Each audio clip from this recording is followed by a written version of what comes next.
بركة وفقد موجع.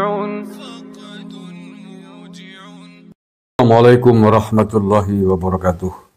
Saudaraku sebangsa setanah air yang saya cintai, saya banggakan. Ada kabar penting dari Malang, Jawa Tengah, kabupaten yang kemarin menjadi tempat ngamuknya anak buahnya Rizik Syihab pada saat pengajiannya di Pemalang. Kabar pentingnya itu adalah Kapolres Pemalang diganti tidak lama ya setelah bentrok itu, belum sampai seminggu. Bentroknya kan tanggal 23 Juli. Kapolres Pemalang Pak Eko diganti, setelah itu hanya selang 5 hari. Tempatnya hari Selasa 29 Juli 2025 kemarin berarti ya. Tongkat komando kepemimpinan Polres Pemalang resmi berpindah tangan.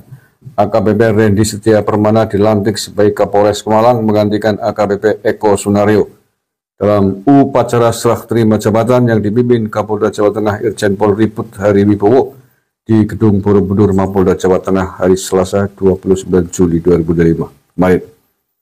Ya, apapun mau dikata, boleh saja mengatakan bahwa pergantian kepemimpinannya itu tidak ada kaitannya dengan bentrok antara FPI dengan PBLS di Pemalang. Tapi faktanya pergantian itu dilakukan beberapa hari pasca Habib Rizik atau Rizik Syihab manggung di Pemalang, sehingga kemudian timbullah keributan, kerusuhan, bentrok massa di sana. Saya sepakat bahwa siapapun lah Kapolres yang mengizinkan membiarkan Rizik Syihab manggung itu layak untuk dicopot, layak untuk dipindah tugaskan.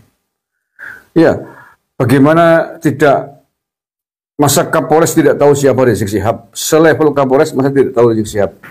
Masa tidak tahu dia adalah mantan pimpinan ormas yang dilarang oleh negara, tokoh intoleran, ormas yang sudah dilarang, dibubarkan oleh negara karena punya visi misi khilafah, misi-misi yang membahayakan bagi NKRI, bagi Pancasila, bagi Bhinneka Tunggal Ika. Apa yang tidak tahu selevel Kapolres dengan jejak, rekam jejak reputasi Rizik Syihab seperti itu. Maka ketika ada Kapolres kok membiarkan Rizik Syihab manggung, dia layak untuk dicopot dari jabatannya, dipindah tugaskan. Artinya apa? Kapolres tersebut tidak cerdas melihat situasi dan kondisi, tidak melihat rekam jejak Rizik Syihab. Apanya tidak tahu? Tidak mungkin lah Kapolres tidak tahu Rizik Syihab.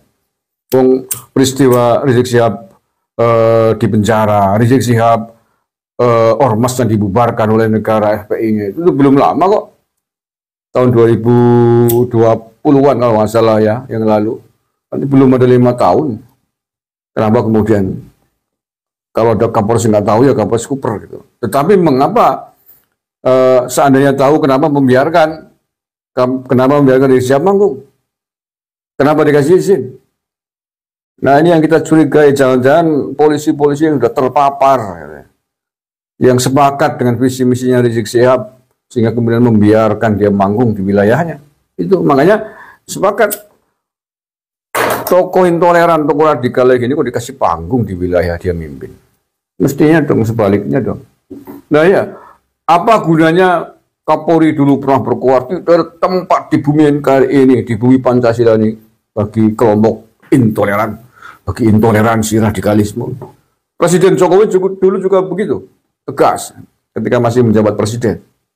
Tidak ada tempat di Indonesia ini bagi intoleran, kan begitu. Ya misalnya seperti itu. Bahkan Pak Jokowi ketika itu pernah sangat tegas. Kapolda, Kapolres, pemimpin Polri tidak boleh mendatangi tokoh-tokoh ormas yang bermasalah di negara ini. Nah, ya, Rizik Syihab orang yang sangat bermasalah. Kok dikasih panggung? Ya maka ketika kemudian timbul kekacauan, timbul bentrok, timbul kerusuhan, itu keniscayaan yang terjadi. Karena pasti akan ditolak oleh banyak orang. Makanya tidak hanya Kapolres, saya kira Kapolda atau pejabat tinggi yang lain membiarkan Rizik Syihab diberikan panggung di wilayahnya, layak dicopot, dipindah tugaskan. Nah ya, apa gunanya kemudian polisi membuat Densus 88, Densus anti teror ya? Di antara subnya kan menangani intoleransi, pencegahan intoleransi, pencegahan radikalisme. Apa gunanya kalau kemudian di kesatuan yang lain sesama institusi Polri malah kemudian memberikan peluang kepada tokoh intoleran untuk berceramah? Ini kan yang satu nembel atap agar tidak bocor, nah yang satu bocorin, yang satu ngelemparin batu bocor, kan ibaratnya begitu. Apa gunanya? Harusnya kan sinergi gitu loh. Ada Densus 88, ada pencegahan intoleransi, radikalisme di situ. Mestinya yang lain juga bersinergi, ikut mencegah. Lah sini mencegah, sini membiarkan kebocoran, membiarkan intoleransi bicara. Loh, apa gunanya menghambur-hamburkan uang negara?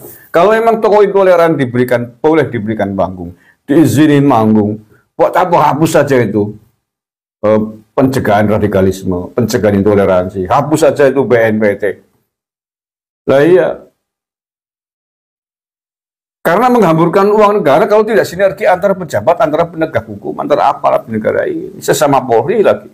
Lihat BNPT sini kan juga banyak jenderal-jenderal Densus juga. Mestinya kan satu sisi lembaga BNPT, Densus 88 berusaha mencegah terjadinya intoleransi di masyarakat, mencegah agar tidak terjadi kasus-kasus radikalisme di Indonesia. Yang lain juga sama mencegah. Jangan di sini dicegah, di sana dilepaskan loh, buat apa kan? Gunanya. Begitu juga aparat negara, aparatur negara, sipil yang lain, gubernur, bupati. Nah, di sini dicegah, sampean memberikan panggung, diizinkan kalau disambut. Lah, sampean tidak tahu Rizik Syihab begini. Apa sampean temannya Rizik Syihab? Jangan begitu dong. Negara mengeluarkan banyak biaya untuk menangani kasus-kasus intoleransi, radikalisme, terorisme. Tapi sampean bagian dari aparat negara malah memberikan panggung kepada tokoh intoleran, orang yang jelas-jelas ingin bercita-cita negara ini dalam syariat Islam, dalam khilafah Islamnya. Kok dikasih panggung, maksudnya apa sampean? Ini buat siapapun lah, dirinya Kapolres, Kapolda, gubernur, bupati yang suka bermesraan dan tokoh intoleran ini layak disanksi, pecat kalau saya presidennya orang-orang begini.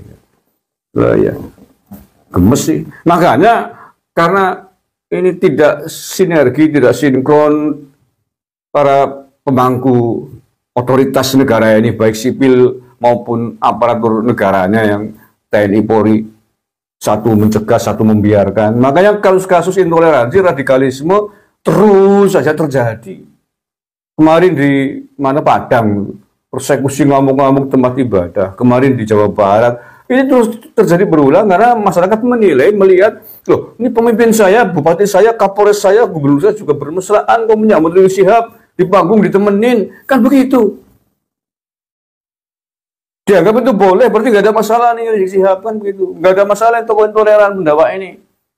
Maka mari kita sambut, kita temenin. Ajarannya juga dipraktekkan, loh yo, asak golokmu, asak perangmu, akhirnya kan mengikutnya. Karena merasa bahwa Rizik Syihab dilindungi negara, mereka ngamuk enak saja, melukai orang enak saja, merusak tempat ibadah enak saja, kan begitu jadi ya. Tapi kalau semuanya sinergi pejabatnya, baik TNI, Polri, sipil, sama-sama gerak, sama-sama sepakat bahwa tokoh-tokoh intoleran dilarang manggung, dilarang berbicara di ruang publik, dan jangan dikasih panggung, jangan disambut, jangan diterima, semuanya selaras begitu, masyarakat akan melihat, oh ya memang tidak boleh ini. Kalau nggak boleh sudah, jangan undang, jangan dekati, dan jangan diikuti ajarannya. Nah, tapi karena gubernur, Kapolres bermesraan, berfoto bareng dengan tokoh intoleran, tokoh radikal, loh ya masyarakatnya menganggap bahwa itu boleh, menganggap bahwa dia tidak ada yang salah dengan perilaku dan ceramahnya. Ay Karim, gemes sebenarnya, malas sih sebenarnya mau apa sejak kemarin mau komentarin video pembubaran ngamuk-ngamuknya orang-orang intoleran di Padang itu. Ini gak jelas jadinya sih, emosi jadinya begini. Nah sekali lagi saya sepakat, Kapolres Pemalang copot, pindah tugas karena telah membiarkan potensi kericuan terjadi di wilayahnya. Tokoh intoleran, tokoh radikal, tokoh ormas yang sudah dilarang. Oh ya diberikan panggung, ikut naik panggung, ikut foto bersama, ini apa-apaan. Sayang hanya dibawa ke Mabes Polri, dipindahannya. Mestinya dibuang ke Papua, ini biar tahu rasa itu.